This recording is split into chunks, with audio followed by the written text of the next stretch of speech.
আমাদের লাকি খাওয়ার জন্য এখন ওয়েট করছে, তাই তো? এখানে ওর খাবার গরম করে আমি রেখেছি, আর একটু জলে ভিজবে। ওয়েটিং। দাঁড়াও দাঁড়াও, দেবো দেবো। চলে চলে, ততক্ষণে ঘরে রুমে চলে চলে। Sit Lucky, sit sit sit. বসো। হ্যাঁ, গুড বয়। এই তো লাকি কত সুন্দর কথা শুনছে এখন আমার।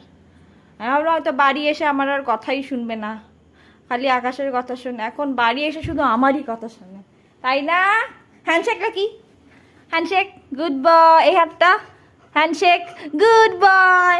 দাঁড়াও দাঁড়া, দেবো বললাম তো খাবার। বসো বসো, কেন বসো, খাবার দেবো, বসো বসো। সিট। গুড বয়। দাঁড়াও দাঁড়াও, আর 2-5 মিনিট। ওরে বাবারে, এক জায়গায় বস বস, এত বদমাইশি করিস। বস। ইয়ে, খাওয়ার জন্য পাগল হয়ে যাচ্ছে। দিচ্ছি দিচ্ছি, দাঁড়া, আর 5 মিনিট ভিজে যাক। বস। Sit sit. গুড বয়।